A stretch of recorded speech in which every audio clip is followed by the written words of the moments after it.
রাতের অন্ধকারে ভৈরব নদে ঝাঁপ দিয়ে প্রাণ বাঁচান। আলী হোসেনের ক্যামেরায় দেখুন হোসেন সোহেলের রিপোর্ট।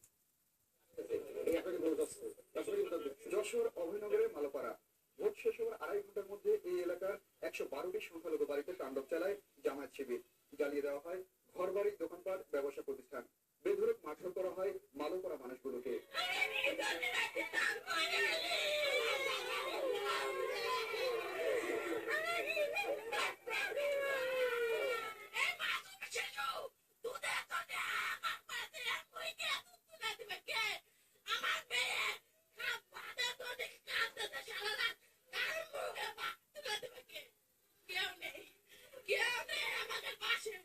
আমি বাড়ির ভিতরে আইসি দেখতে আমার গরুটা নিয়ে চিন্তা ভাবনা আছে ওদের। তারপর সেই আমি দেখতে আইসি দেখে এই মাগি তুই ভোটটি তুই লোকের ভোট জন্য ফেলাচ্ছিস, তাই তুই আমার ডাকত দিয়েছে ওরে শুয়োরের বাচ্চা কয়ে আপনি দামান দিস। ভয়াবহ এই তাণ্ডব থেকে প্রাণ বাঁচাতে রাতের অন্ধকারে ভৈরব নদে ঝাঁপিয়ে পড়ে প্রায় 700 নারী পুরুষ। সম্ভ্রম বাঁচাতে বাড়ির নারী শিশুদের নিয়ে নৌকায় করে অজানায় পাড়ি জমায়।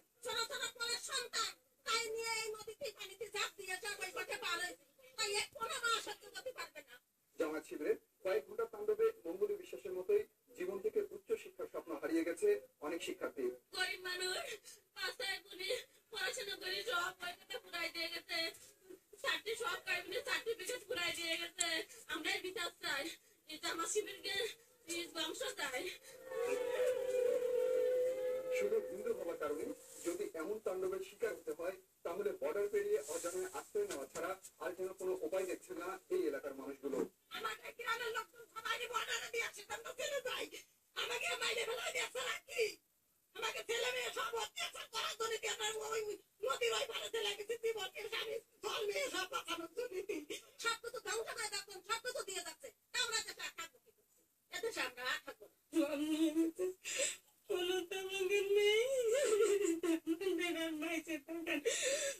জামায়াত শিবিরের তাণ্ডব শেষ হওয়ার পর সান্ত্বনা দিতে আসেন প্রশাসনের কর্মকর্তারা, কিন্তু শূন্য ভিটায় ফিরে আসার সাহস পাচ্ছে না মালোপাড়ার বাসিন্দারা।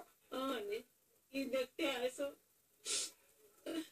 হোসেন সোহেল, মালোপাড়া, অভয়নগর, যশোর। এদিকে নির্বাচনের পর দেশের বিভিন্ন জায়গায় সহিংসতা হয়েছে। নোয়াখালীতে প্রতিপক্ষের হামলায় মারা গেছেন এক যুবলীগ কর্মী।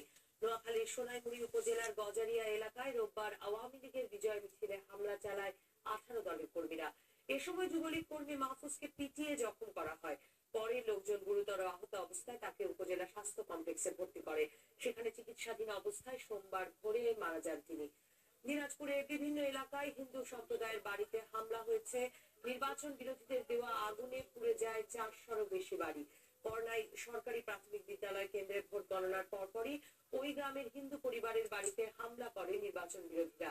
আগুন দেওয়া হয় অর্ধ শতাধিক দোকান ও ব্যবসা প্রতিষ্ঠানে, সেই সাথে চলে লুটপাট।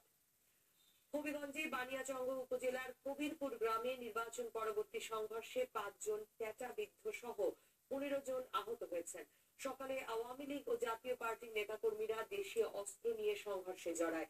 আহতদের হবিগঞ্জ হাসপাতালে ভর্তি করা হয়েছে। জামায়াতের সঙ্গ ছাড়লেই আগামী নির্বাচনের জন্য আলোচনায় বসতে বিরোধী দলীয় নেত্রীর প্রতি আহ্বান জানাবেন প্রধানমন্ত্রী শেখ হাসিনা।